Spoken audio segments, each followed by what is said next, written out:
Welcome back, guys, to the Andrei Delic Podcast. Another solo episode for the World Cup. Many games happened so far. So before I get into all the game recaps and just recap everything that happened with analysis and commentary, I just want to address something that I keep seeing on social media. But I have to address it because it's honestly just fucking insane. I already did a quick clip with my phone to explain it, but now since it's a long form podcast, I can go more deep into it and analyze it deeply. So it's people who compare Olise and Mbappé to Ronaldinho and R9 in their primes, which is Brazil 2002. Broski, let's not ever do that again.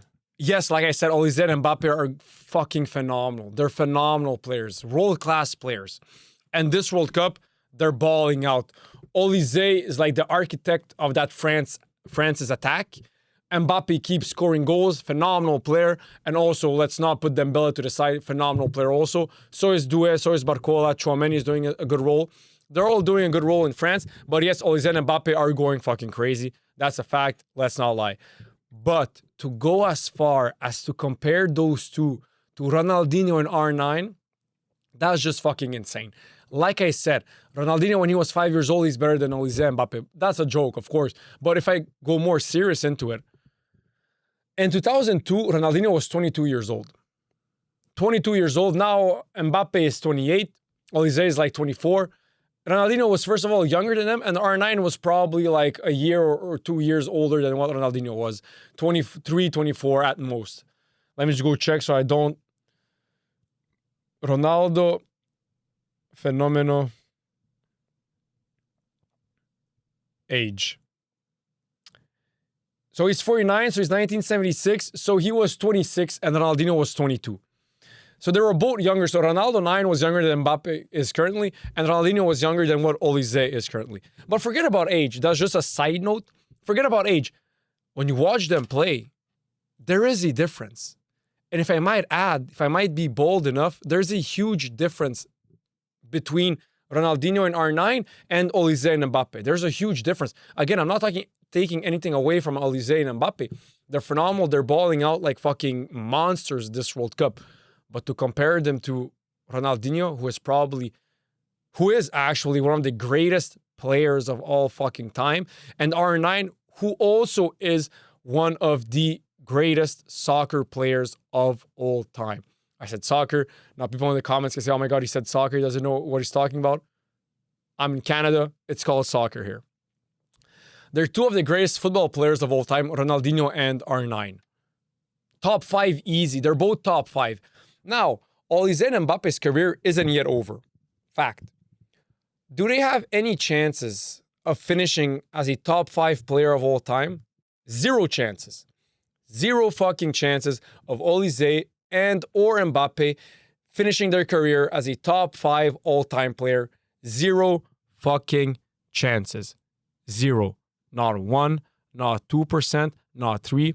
I'm not exaggerating right now. I'm not doing hyperbole to be funny or whatever. 0. Beautiful. 0. Nulla. Zero. Zero. I don't know how we say 0 in Spanish. Zero. I don't know. 0. There's no chance. There's no shot. It's not going to happen. But yes, Olise and Mbappe are playing phenomenal. But let's not forget who Ronaldinho and R9 are. Two of the greatest players of all time. Ronaldinho, like I said, when it came to purely playing abilities, he is the greatest of all time. Above Messi, above Maradona. R9 is by far the greatest number 9 of all time. No one comes close to him as a number 9. Not no Mbappe, not no Thierry Henry, not no Marco van Basten, not no Suarez, Zlatan, Lewandowski, you name him. They're not even close to R9. But again, Olise and Mbappe, phenomenal. This French team, fuck, man, they're just fucking crazy. They are, I gotta admit it. But Ronaldinho and R9, that was just like something else, man. And also, you know what? Like I've said so many times, the greatest national team of all time is Brazil 2002. Not many people told me, you know what? Actually, it's Brazil 1970. Maybe it is with Pelé, Garrincha. I'm not sure. Zico, was Zico there? Maybe he was or he wasn't. I'm not sure. It's 1970. But oh, yes, of course, the fact that Pelé and Garrincha are there, that's really fucking good. They're both true talents, very, very talented and legends of the game. And Pelé is, again, a top 5 player of all time. But if I was to take Brazil 2002 and compare them with France 2026, Brazil 2002 is better than France 2026. As good as France 2026 are, as dominant as they are, as phenomenal as they are, Brazil 2002 is above them. It's a fact. I'm going to pull up both starting 11s here, and you can look for yourself. If you know football, you know that what I'm saying right now is completely facts. Now, by me saying that Brazil 2002 is better than France 2026, I'm not saying that they're bad. I'm simply saying that this is Brazil 2002, which is probably the greatest national team of all time. France 2026 remains a phenomenal fucking team. But there's a difference. There is a difference. There's a huge difference, if I might add.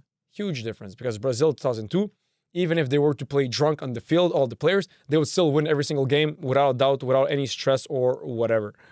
But, like I said, there's no comparison between Olise and Mbappé with Ronaldinho and R9. And why? Is because we took two fucked up players, two of the greatest players of all time, and then we compared them with Olise and Mbappé. Let's say Mbappé wins this World Cup. First of all, Mbappé doesn't even have a Ballon d'Or yet, number one. But let's say Mbappé goes on and he reaches his full potential like he's actually doing right now since he's 19 years old. He's reaching his full potential. He plays the rest of his career how he's supposed to play, wins what he's supposed to win, a couple of Champions Leagues, maybe another World Cup, maybe one or two Ballon d'Ors. Even if he wins all of that and he has a long and fruitful career until the age of 38, 39, he's never going to be considered above Ronaldinho or R9 in the GOAT debate list. Never. And same goes for Olise. Of course, Mbappé is above Olise. Olise is 24. And just now, recently, have we started more putting more attention to Olise. But he's a phenomenal player also, very talented and really, really good. But even if Olise, for the rest of his career, until he's 24, until he's 38, has a long and fruitful career, wins one or two Champions Leagues, wins one or two Could he win a Ballon d'Or? Maybe 1 year, 2 years somehow. I don't know. I don't see it happening. I don't see Olise winning more than maybe one Ballon d'Or. Even that, I'm pushing it. I don't see Olise winning a Ballon d'Or because there's Lamine Yamal. You have Mbappe. And then, of course, in a couple of years, there's going to be other youngsters. Like I said with Mbappe in 2019, when people said, oh my God, Mbappe won the World Cup at the age of 19, 18, however old he was. And then people started saying, oh my God, he's going to be the greatest player of all time. There's never going to be another player like him. He's going to go on to win 10 Ballon d'Ors in a row. Fast forward to 2026, 8 years after 2018, 0 Ballon d'Ors, 0 Ballon d'Ors. And the reason why is because, like I said, of course, you cannot just stay stagnant on what's happening right now. Thank you, Matt Perry. You cannot stay stagnant on what's happening right now. In a couple of years, 2 or 3 years, 4 or 5, there's going to be another youngster. We're going to be like, oh my fucking God, who's this youngster? He's really fucking good. And then another couple of years, another youngster. And then in a couple of years, another youngster. Time goes on. It's not like young people are going to stop playing soccer and then what we have right now, that's it. Young people are always going to be playing soccer. There's always going to be new and emerging talents who are Ballon d'Or worthy. Right now, Mbappe, Olise, Lamine Yamal, Messi, of course. Messi's on another stratosphere. He's on another level. Let's not even talk about that. But of course, these players, right now, currently, they're the best in the world with Vinicius, Erling Haaland, and many other players. But even if Olise and Mbappe go on to have a long and fruitful career and they win whatever it is they're supposed to win, and they reach their full potential like they're doing right now, even then, they won't even be close to what Ronaldinho or R9 were or what kind of career they had. Ronaldinho and R9, their talent, their potential, and their skill set is just miles above Olise and Mbappe. You know what? Forget about Ronaldinho and R9 because those two are the greatest players those two are top 5 of the greatest players of all time. Neymar Jr., right? Neymar Jr. isn't as good as Ronaldinho or R9. In the GOAT debate list, Neymar is below Ronaldinho and R9. That's a fact. Olise and Mbappe, even if they go on to have their best careers they can and reach their full potential, they're never, ever, ever going to be higher or in the same level as Neymar in the GOAT debate list. So forget about Ronaldinho, forget about R9. Let's take Neymar, a player who is below Ronaldinho and R9, the GOAT debate list. Even Neymar, Mbappe and Olise will never be able to reach Neymar's level of football abilities and his status on the top 10 list of all time. Never, ever, even never. So forget about Ronaldinho, R9, Neymar, Olise and Mbappé will never ever reach Neymar. Okay, guys, let's recap all the games that happened since last podcast. Okay, so England versus Congo. 2 for England, 1 for Congo. 2 goals from Harry Kane. His second goal was fucking phenomenal. How he got the ball in the box, how he switched, went to his right, and just fucking blasted the ball to the net, in the net. Jesus fucking Christ, what a fucking goal, man. What a fucking goal. Phenomenal goal, man. That goal, I don't know how it didn't fucking go over the net, but he blasted that so fucking well. What a goal. But I predicted last episode that England are going to win against Congo, and I said that they're going to win beautifully, without any doubt, and it's going to be an easy game for England. And that's where I was wrong. It wasn't an easy game for England. Congo scored the first goal of the game, and then haram ball. They parked the bus and they just defended, and they didn't really create any chance. Although they had one chance where they gave the ball to Wissa, the number 9, and then he hit the post. That was also another chance, another beautiful chance that they created and that they almost scored. But everything other than that, they just parked the bus, and they played pure haram ball, Congo. Listen, Congo, the best way to play when you play against a team which has a way higher caliber of players and a way higher level of football than you guys, the best thing you can do is show that other team that you don't have fear, and you guys attack, and high pressure. That's the best way. In football, I don't know for other sports, but in football, the best defense is attack. If you want to defend, if you want to be the most secure defensively, keep attacking. In football, the best defense is attack. The best defense is offense. That's always been the case in football. I don't know for other sports. I'm not sure for hockey, whatever other sport. But in football, the best defense is offense. It's always been like that, and it will always be like that. So what Congo should have done is, once they scored their goal, is not to park the bus and play haram ball and to be all afraid, oh my God, we have to secure this goal, we have to secure this result so we go on to the next round. That's not what they should have done. What they should have done was, we scored this goal. England now have a bit more fear installed in them, because who would have thought Congo would have scored a goal? And they should have kept going forward, attacking, creating chances, trying something out. And by you constantly attacking, by Congo, if they were to constantly attack, they wouldn't be a liability defensively, because like I said, in football, the best defense is offense. So that's what they should have done. This goes for every team. In football, the worst tactic and the worst style of football you can have, not only for aesthetic purposes, but for results, is to play high defensive football, is to park the bus, is to play haram ball. That is the worst possible type of football. Of course, also aesthetically speaking, is the ugliest type of football to watch. But let's put aesthetics to the side. Let's look at results. Playing defensively, playing park the bus, and playing haram ball is the worst type of football you can play results-wise. It doesn't work. We've proved it year after year. For the past 20 years, ever since the 21st century, where football changed a little bit, where it became way more technical and whatever, park the bus, haram ball doesn't work. It does not work. It doesn't work. In my opinion, the best style of football is how Luis Enrique plays. In my opinion, that's the most dominant. In football, the best defense is offense. And plus, the most important thing in football is having technical, smart players. Because football, it's not track and field. It's not American football. It's not running. It's not 100 meters. It's a sport where being technical is the most important by far. By far the most important. So, but again, big congrats to Congo, because they gave England a hell of a fight. England really had to fight the entire game to score those 2 goals and then qualify for the next round. They gave England a real fight. So shout out to Congo. Shout out to mes sapés comme jamais. Shout out to those guys, because you guys gave a real fucking fight to England. And now to England. England, wake the fuck up. You guys need to wake the fuck up. You guys have phenomenal players on the pitch.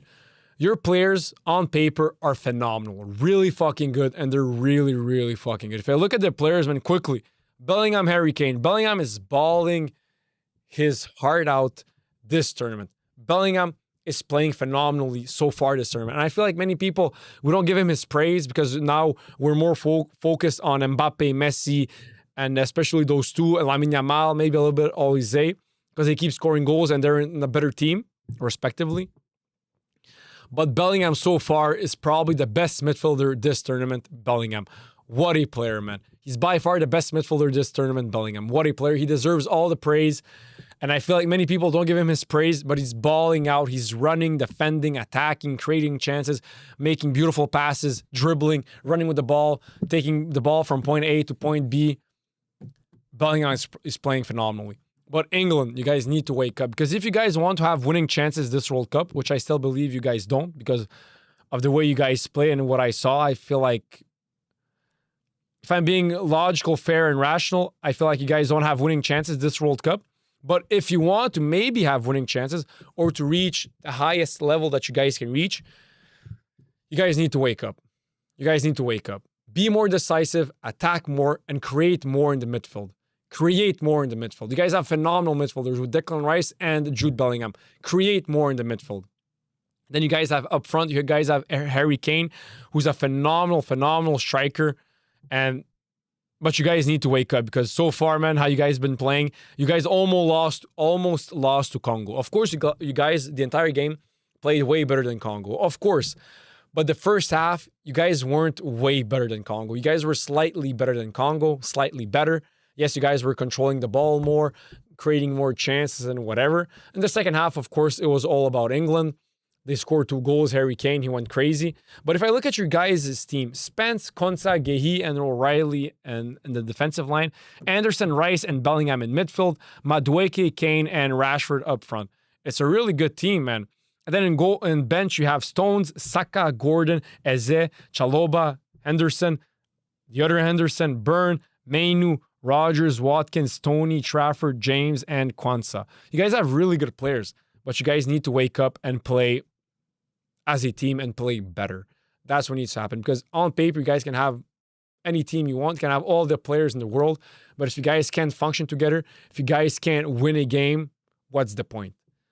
Football, yes, who plays better has higher chances of winning, but not only if you play better, it doesn't mean that you'll necessarily always win.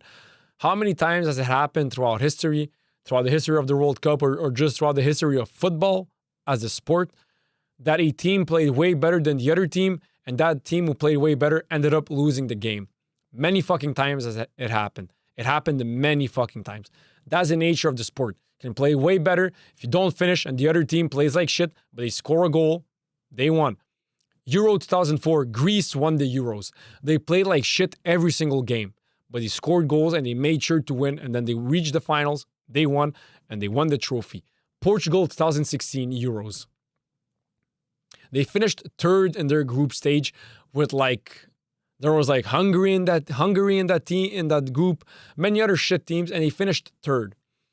And then, but what happened is they played like shit throughout the entire tournament, 2016 Euros, but they made sure to win every game. They won every game, and then they reached the finals against France. Again, to this day, I don't know how they fucking won, but to this day, they won. And I'm pissed off, but they won, and they have Euro trophies because of it. So, England, you cannot just have good players on paper and then expect it to somehow work because you all throw them in on the pitch. It has to work, and you guys have to play good together in order for it to work how it's supposed to work, and for you guys to play up to the level of which it's supposed to happen. Belgium versus Senegal. What a fucking game, bro. What a fucking game. 3 for Belgium, 2 for Senegal. I mean, that game was so exciting. I don't know how Belgium scored 3 goals so late. That's fucking crazy. But shout out to Belgium. If I might add, listen, let me just pull up the game so I can have it here. Belgium, Senegal. Round of 32. Lineups. So Senegal, they have a good team, but it's not their prime as it was in 2018. 2018, bro, their team was fucking crazy. Belgium. Not Senegal, but Belgium. In 2018, that team was fucking crazy. But even now, Courtois, phenomenal goalkeeper, world class. Castagnet, Mechele, Teat, the Kuiper in defense, Van Aken, Tielemans in midfield, Doku, De Bruyne, and Trossard, and then Ketelare up front. If you look at the team, it's not the same team as it was before.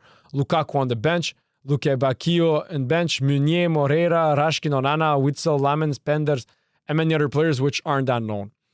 But how they managed to score one goal from Lukaku in the 86th minute, and then another goal from Tielemans in the 89th minute to take it to the extra time, and then in the last minute of the extra time, there's a penalty for Tielemans and he scores it. Yo, bro, Belgium, man, you guys saved your ass. And Senegal, yo, shout out to Senegal. They're really fucking good. But if you look at their players, Mane, Sarr, and Diaye, Gueye, and Diarra in midfield, Jacobs, Mkiate, Sis, and Diatta, they have good players. Kamara, Jackson in bench, Diouf, Koulibaly, like they have good players. But again, it's not a world-class team, Senegal. It's not a world-class team. And Belgium, I'm not going to say anything to Belgium. They played up to their standards considering that it's Belgium 2026 and it's not Belgium 2018 with Eden fucking Hazard in his prime. What's his name? Kevin De Bruyne in his prime. Lukaku in his prime. Yo, that team was fucking crazy. Yo, let me pull up the team, man. I'm getting nostalgic right now. Belgium 2018 starting 11. Yo, what a team, man. Honestly, bro. Yo, bro, wow, bro, that was actually a really fucking good team, man. Brazil, Belgium, you see, so they had Eden Hazard up front with Lukaku, who Lukaku in 2018 was in his prime. He was a phenomenal striker in his prime, world class. And then you had De Bruyne as an attacking midfielder, Fellaini, Witsel as defensive midfielders, Meunier on the right, Shadley on the left, Vertonghen, Kompany, and Alderweireld as defenders, and Courtois in his prime. Belgium 2018 was a real fucking menace, man. Real fucking menace. They even won against Brazil. They were a phenomenal team. But so regarding Belgium, Senegal, I don't have anything to add to Belgium. I mean, they won. I'm happy they won because I want to see the best teams competing against the best teams.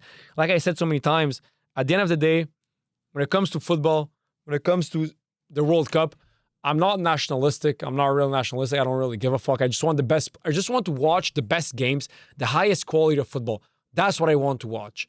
I don't care which country it is. I want to watch the highest quality of football, and I want to see the best teams play against each other. That's what I want to see. So that's why even Croatia right now, they lost against Portugal a couple of minutes ago. In the beginning, I was maybe a little bit pissed off because I was like, yo, fuck, I have many family members who are Croatian. Yugoslavia, of course, my parents, they always consider themselves to be Yugoslavians because they're born and raised in Yugoslavia. And once it became ex-Yugoslavia, they just fled that country. So that's why they don't consider themselves to be necessarily Serbian or Croatian or Bosnian or whatever. So, of course, I love Croatia, right? I have many family members who live there. It's the same culture as me. I speak their language. We speak the same language. They all have a itch last name like Delic. My parents come from there and my family members still live there. And I've always loved Croatia, mostly because of Luka Modrić. I've always been a Luka Modrić fanboy. I've always really loved Luka Modrić. Like after Messi and Neymar, Luka Modrić was my favorite player with Iniesta. Luka Modrić and Iniesta were my two favorite players after Neymar and Messi. Luka Modrić and Iniesta, because they're fucking phenomenal midfielders, man. How can't you not like them, man? They're phenomenal. That's why I've always loved Croatia. And yo, guys, let's be honest. Croatia, for a country with a population of 3 million people, they're real fucking ballers, bro. They're real fucking ballers, man. Yo, they finished third in 1998, a couple of years after they just got out of a civil war, and they managed to finish third in the World Cup. 2018, they finished second, and they played phenomenally the entire tournament, although granted, France was better. They deserved the win. And then 2022, again, they finished third, bro. Yo, what the actual fuck? Yo, Croatia is a real footballing nation.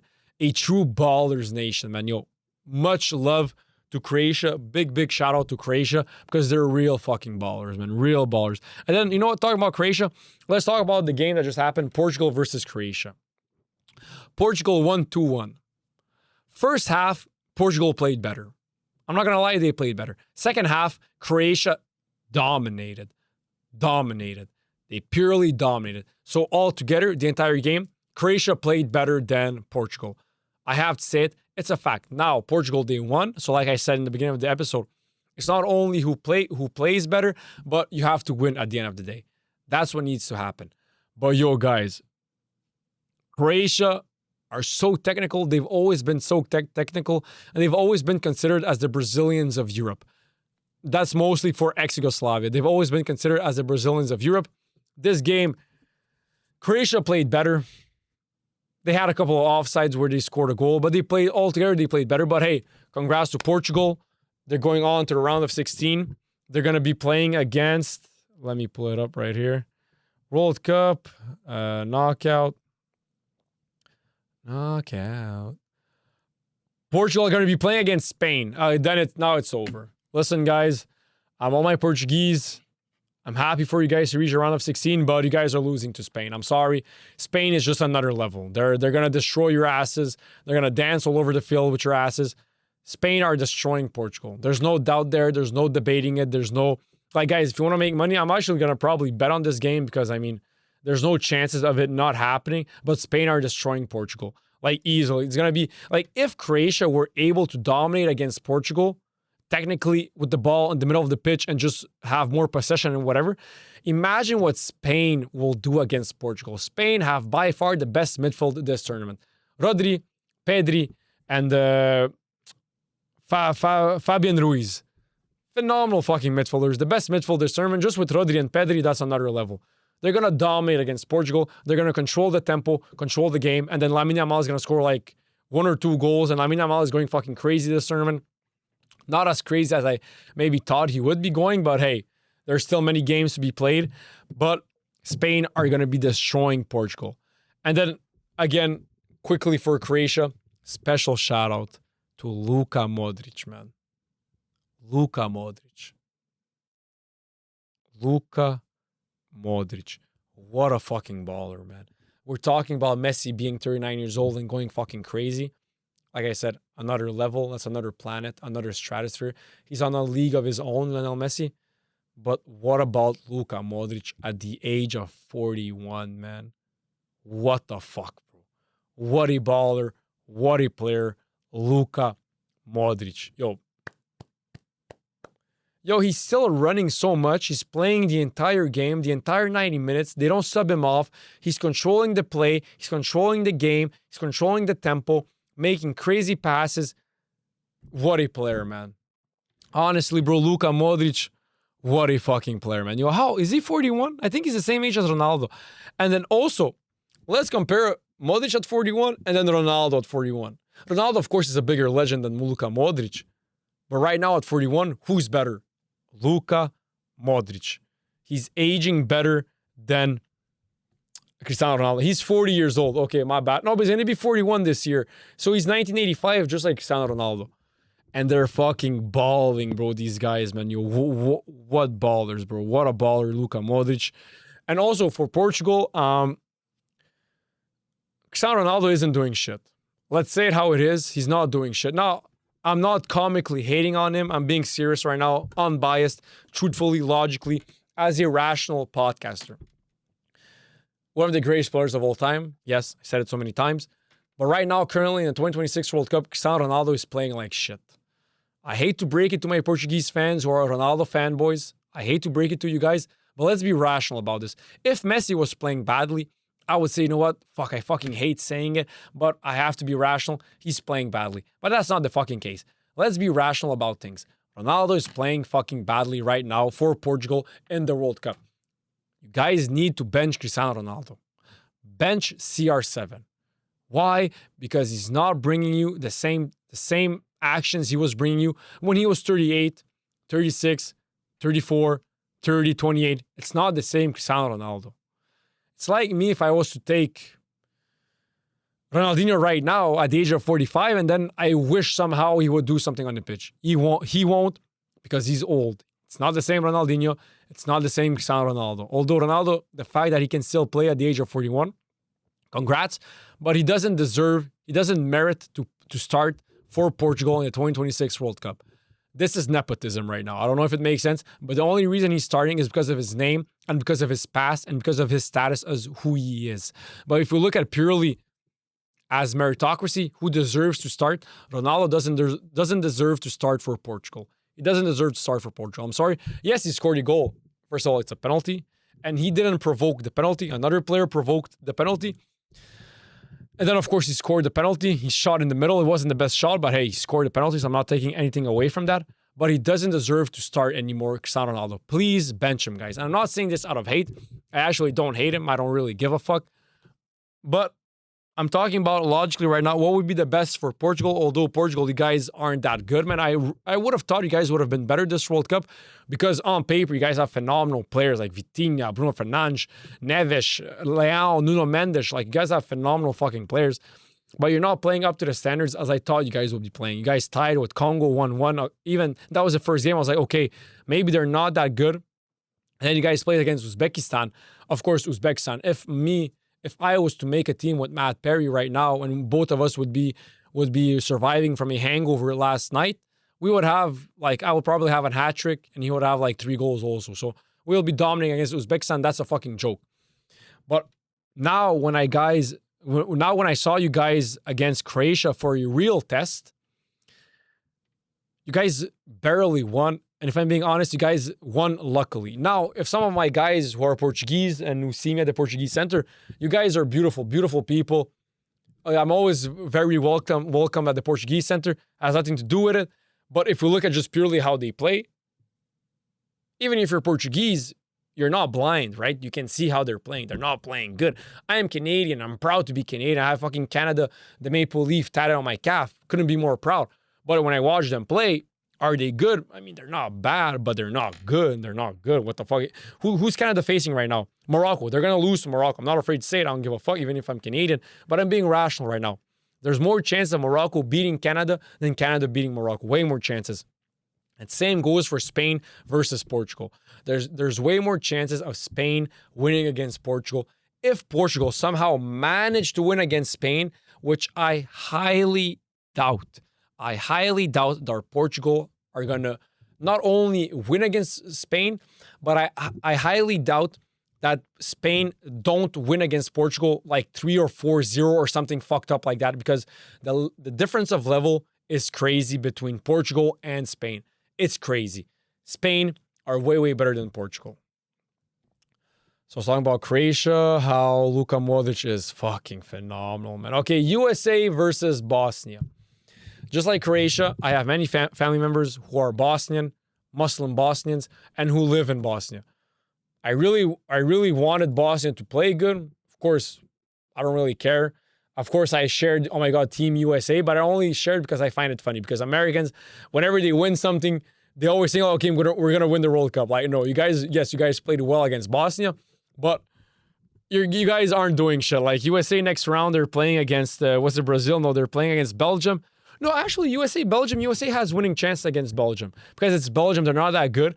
But next game, they're going to be playing against either Portugal or Spain. So Spain, forget about Spain. Spain is going to be, they're going to dominate against USA. If ever the quarterfinals, it's USA versus Spain. But I think it's going to be Spain versus Belgium. But USA against Bosnia, they played really well. And Bosnia, like I said, many family members who are from Bosnia, many cousins, aunts, grandmas, grandpas, whatever, who are from Bosnia. And I really wanted them to win. Actually, I didn't really care if they won or if USA won. If I'm being honest, I just wanted to watch a good game. And of course, for my podcast, I had to watch the game. So I didn't really care who won, but USA played way better than Bosnia. And that's a fact. Deny it, accept it, be angry, be sad, be happy, whatever. The fact is, USA played way better than Bosnia. And then even when USA were down a player, when a player got a red card, they still played better and they scored a phenomenal free kick. And one thing I saw from USA versus Bosnia, one thing that I really want to highlight and talk about more deeply is what a player Christian Pulisic is. Phenomenal player, man. Now, of course, he's not the LeBron James of soccer. He's not one of the greatest players on planet Earth. He's not going to end up as one of the GOATs. He's never going to win a Ballon d'Or. He's not Lamine Yamal. He's not Mbappé. He's not whatever. But he's still a really good player. And I feel like many people doubt him or underrate him just because he's American. But if you look at it just how he plays, we have to be fair towards him. Even if he's American, who gives a fuck? If he plays well, he plays well. He's playing really fucking well. He's 27 years old, currently playing for AC Milan. What a player. Now, as much as I love America, as much as I love Americans, let me be unbiased. America, you guys will never win the World Cup, and you guys will never be the best team in the world. It will never happen. Of course, I shared a clip of Mauricio Pochettino speaking with Pat McAfee saying that, why not us? Why not us? Americans are the best at everything. They dominate in every area of life. Why not in football? And then, of course, Pat McAfee and all his boys who are pure Americans are like, hell yeah, fuck yeah, why not us? I find it funny. That's why I shared it. And I love Americans. And I love Pat McAfee's show. And of course, Mauricio Pochettino, just like I did a special shout out to Christian Pulisic. What a fucking manager, Mauricio Pochettino. He's always been a phenomenal manager. And he truly brought America to another level of football. We can't debate it. We can't hate on it. That's a fact. He truly brought America to another level of football. But to get back to what I was saying, of course, Mauricio Pochettino wanted to bring hope to Americans by saying it. He knows that a lot of fucking Americans watch Pat McAfee's show. Granted, he has a phenomenal show. That show is really big. He's live on ESPN and live on YouTube at the same time. Phenomenal show. So, of course, he knows that a lot of Americans are going to watch that show. And then he wanted to hype up American fans, which why not? Of course, it's a World Cup. America won against Bosnia. They're going to a round of 16. Why not hype them up? They deserve it, right?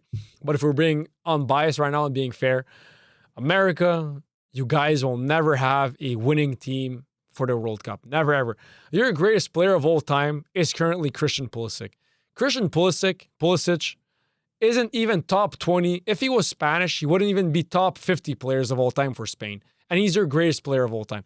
And if I might add, the greatest North American player of all time is already Alphonso Davies or Christian Pulisic, depending on who you guys prefer. But they're already considered as the greatest North American players of all time, excluding Central America, so only States and Canada. It's never going to happen. Of course, now, since the World Cup is in America and Canada and in Mexico, of course, there's going to be more hype regarding it. There's going to be more people talking about it. Media coverage is going to be higher than what usually football or soccer is in America. So, of course, media right now is more focused on the World Cup. And even American media, which isn't really focused on the World Cup or on soccer, now they're going to be more focused on it.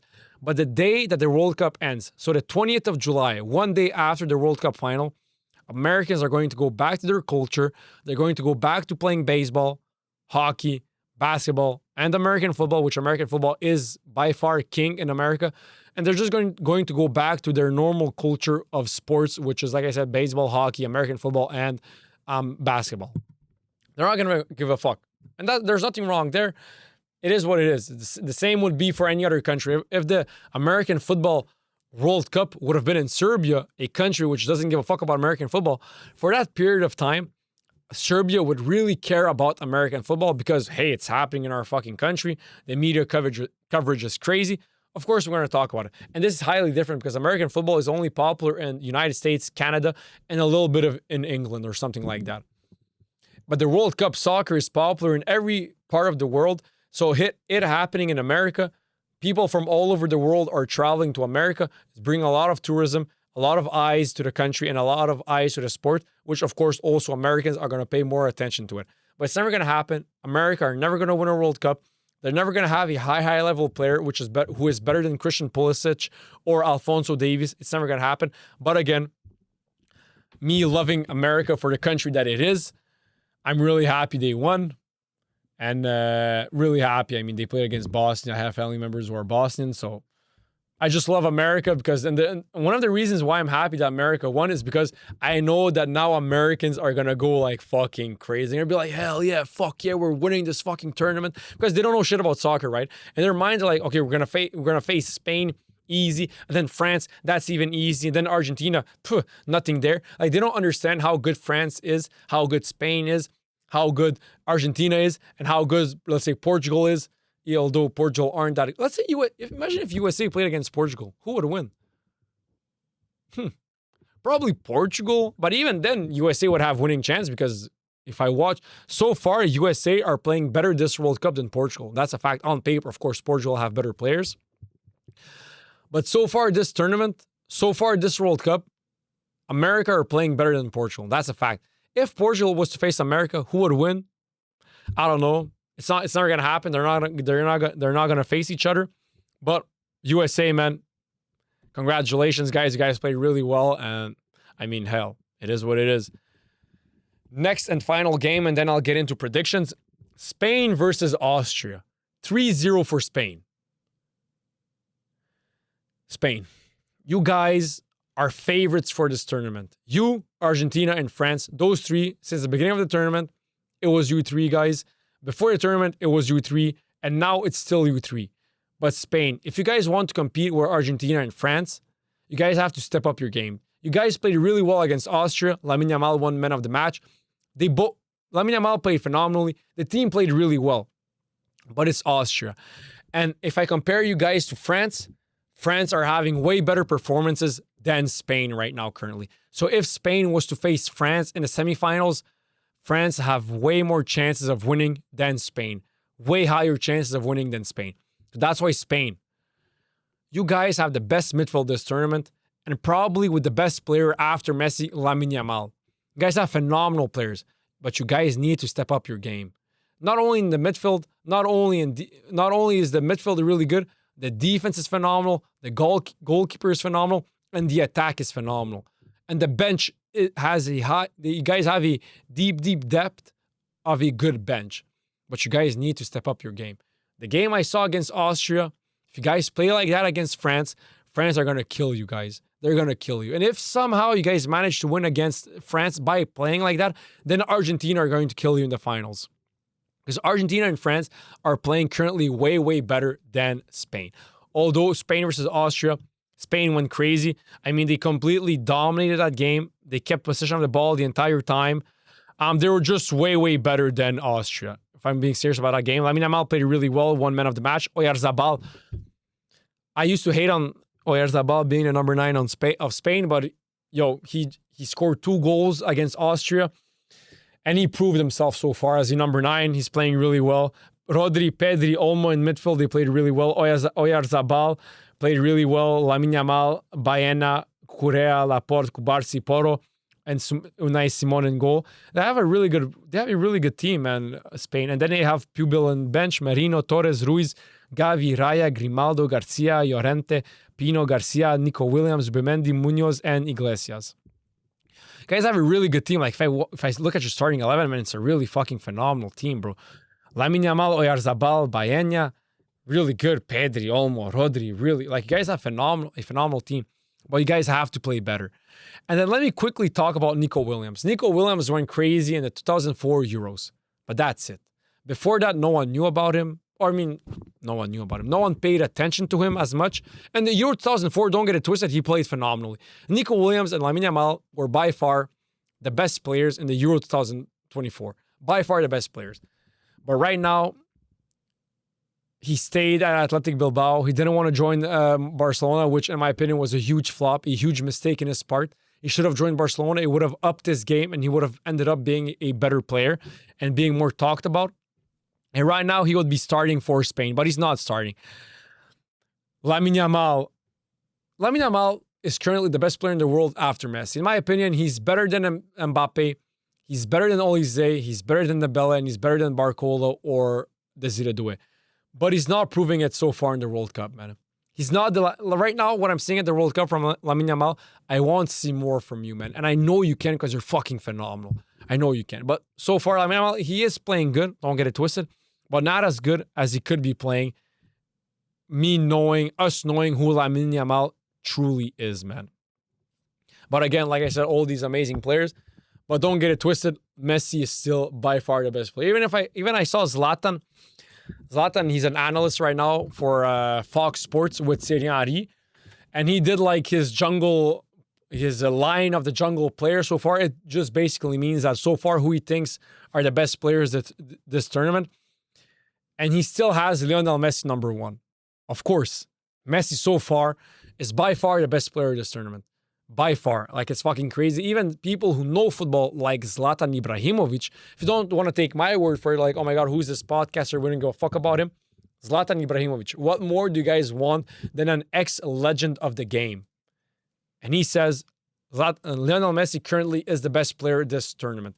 If he keeps going like this, and he'll just get better and better, he's going to win best player of the tournament. He is.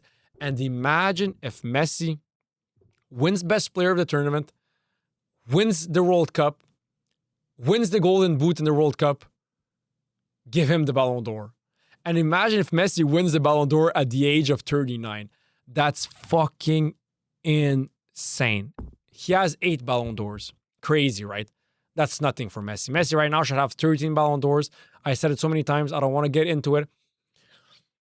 If Messi wins this World Cup with Argentina, if he ends up being the best player, which he currently is, and which he will be the best player of that tournament, and then, of course, on top of that, he ends up being a top scorer, give him the Ballon d'Or.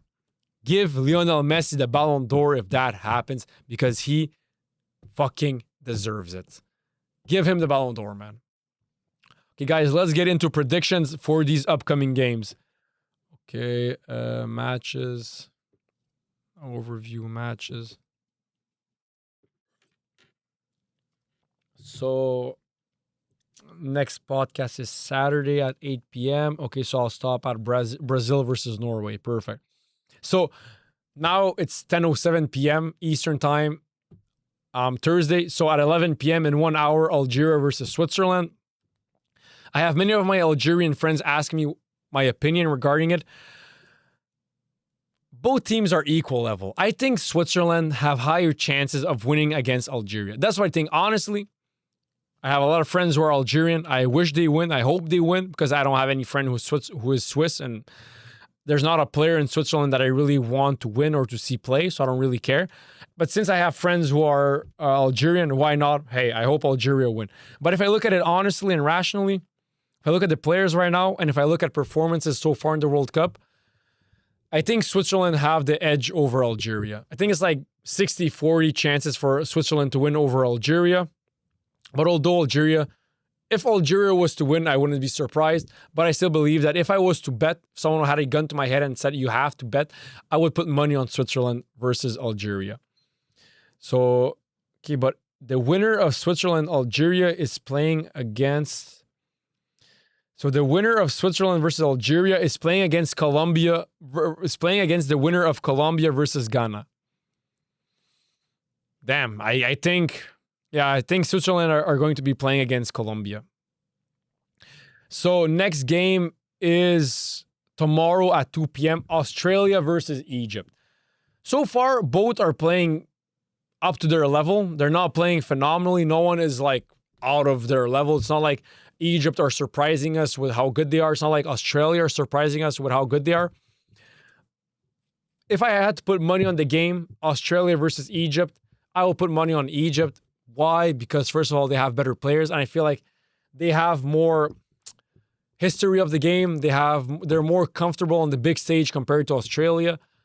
They have, of course, Mohamed Salah, which of course is past his prime. He's not in his prime, but still, I mean, who does Australia have, right? And they have Marmoush. So I feel like Egypt are going to win against Australia. Even then, this would probably be like 65-35 for Egypt. Yeah, 65-35 for Egypt is fair. And then after that, the beautiful game of Argentina versus Cabo Verde. Now, of course, I'm not going to go crazy. It's Argentina versus Cabo Verde. The chance of Argentina losing, it's basically 0%. The chance of Cabo Verde winning is basically 0%. The chance of Argentina winning, I can confidently say that it's 99% chance. I don't want to say 100. Just like all condoms, they always say 99% chance of not putting a girl pregnant, just in case you put a girl pregnant. I'm going with the same logic, right? There's no chances that Argentina lose against Cabo Verde, but still, I just want to see Messi play, because whenever I see Messi play, man, the joy he brings to me, what the actual fuck, what a fucking player, man, what the actual fuck. But hey, Argentina versus Cabo Verde, quick prediction, Argentina are dominating this game. You know what, since it's such a high level of difference between Argentina and Cabo Verde, let me go more precise in the predictions. Messi is scoring a hat trick against Cabo Verde. He's scoring a fucking hat trick, and he's going to play fucking phenomenally, man. He's going to play phenomenally, man. Next game after that, it's tomorrow, Colombia versus Ghana. This game, like Hassan said, this game is going to be fucking crazy in every sense. They're going to tackle each other like fucking crazy. There's going to be like over 10 yellow cards, maybe even over 2 red cards. This game is going to be close to a fucking WrestleMania, man. It's going to be fucking crazy, this game. They're going to tackle each other. They're going to run, defend, attack, create. It's going to be really fucking physical, this game. This game is going to be really fucking physical. I think Colombia have winning chances over Ghana. 70-30 for Colombia. 70% chances, 70 to 75, 25 to 30% chances for Ghana to win. But the game is going to be pure tackling and pure hitting. Colombia are really good, man. They played really well. When I watched their game against Portugal, they played way better than Portugal. Way better. The game ended as a tie, but they played way better than Portugal, and that's a fact. Way more chances for Colombia to win against Ghana, but I wouldn't be surprised if Ghana win. Maybe I'll be a bit surprised. I'll be a little bit surprised, but Colombia are winning against Ghana. Let me see. So if Argentina win, when Argentina win against Cabo Verde, then they're playing the winner of Australia and Egypt. Yo, yes, Argentina have the easy path to the World Cup, but it's not their fault. They won all of their games. They did everything they had to do. Why didn't the other teams do what they had to do in order for them to finish in the same group and in the same side as Argentina? You can't blame Argentina. It is what it is. But yes, they have the easy path to the final. But even if Argentina faced... So listen, if Argentina would face South Africa in the round of 32, they would have won. Against Canada, they would have won easily. Against Netherlands, they would have won. Against Morocco, they would have won. Against Germany, they would have won. Against Paraguay, they would have won. Against France, now maybe then they would have won. They wouldn't have won against France. But any other team that Argentina face, they're winning easily. The only team that Argentina can face where they're not going to win easily is France and maybe Spain a little bit. But very like France, when, not if, but when Argentina face France in the final, it's going to be such a tight fucking game, just like in 2022. But now it's going to be even more tight because Argentina are better, France are better than what they were in 2022, and Messi is still Messi, meaning that he's still the best player on planet fucking Earth. But to get back to Argentina, if they win against Cabo Verde, when they win against Cabo Verde, they're playing against the winner of Australia versus Egypt. Tomorrow, 6 p.m., Argentina versus Cabo Verde. There's no chance I'm missing this game. I finish work at 6 p.m. If there's a client who comes at 5:30 and wants to try like 3 cars and wants to, I don't give a fuck. I'm not taking him. I don't give a fuck. I'm not missing this fucking game. My wife could be giving birth right now to my son, my first son, and I'm not missing this game. Why? Because my son, when he's going to be 5 years old, he's not going to know or remember that I missed his birth, so he's not going to give a fuck, right? Women, I'm joking. If women are watching this, mostly men watch my football podcasts, but I'm not missing this fucking game, man. Okay, next game, Colombia, Ghana. Like I said, Colombia have higher chances of winning against Ghana. And then in the round of 16, Saturday, we have Canada versus Morocco. Like I said, Morocco have more chances of winning this game. 70% to 30%, if not 75 to 25% for Morocco to win against Canada. But hey, if Canada somehow we can win this game, man, that podcast Saturday, I'm going to be dripped out in Canada jersey. Canada jersey, Tim Hortons, Timbits, Tim Hortons coffee, like purely Canadian, man. But I hope we can win this game. But if I'm being rational and logical about it, I don't see us winning against Morocco. Paraguay versus France, Saturday at 5 p.m. I don't see it happening, guys, for Paraguay. I mean, they did a crazy game against Germany. I'm not going to lie, they did a really crazy game against Germany, and they won in the penalties. So, of course, on the pitch, who played better? Germany played better. But, like I said, every soccer game, at the end you have to win. Paraguay won against Germany. Germany aren't even close to France, not even close to fucking France's level. France are a million times better than Paraguay. Just like Argentina versus Cabo Verde, it's the same for France against Paraguay. 99% chance that France wins, 1% chance that Paraguay wins. And France are going to win. Like, if I'm being honest, since it's such a huge difference between both teams, so just like Argentina versus Cabo Verde, I'm going to be more precise in the predictions. France 5, Paraguay 0, Mbappé 3 goals, 1 goal Olise, and 1 goal Dembele. If I get it exactly like that, I am prophetic. Because that's going to be a crazy prediction. Of course, me predicting that France are going to win against Paraguay, that's not crazy. But me predicting how France will win against Paraguay, now that's fucking crazy. I'm going to clip it just before the game because if it happens, that's fucking crazy, man. These other games are Sunday, so I'll keep that for the next episode for the predictions. Now, let me get back to stats so far. Top scorers, Mbappé with Lionel Messi. Although Lionel Messi is first because Mbappé has played more games than Lionel Messi. Mbappé and Lionel Messi at 6 goals both.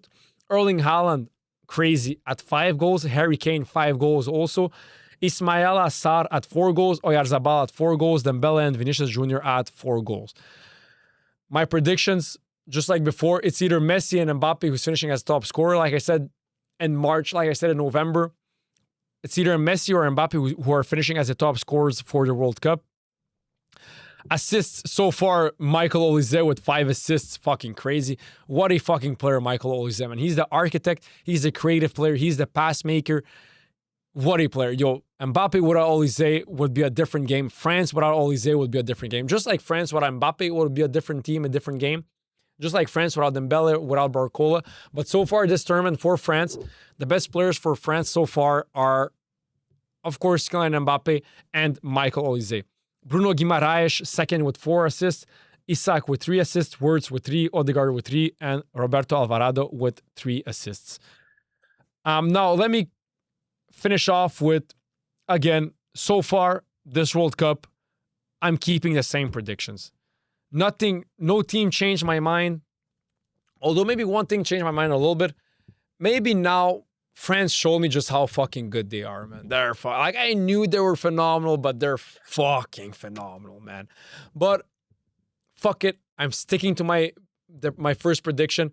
I'm sticking to it, and I believe it with all my heart. Argentina are going to reach the final against France or Spain, but more chance of them reaching against France. And even if they play against France in the final, they're going to win against France. So again, my predictions remain the same. Argentina are winning the World Cup. Messi is going to be the best player, as he is so far. And either Mbappé or Messi are going to end up as the top scorers this tournament. Those are my predictions. Those were my predictions at the beginning. And those are still my predictions.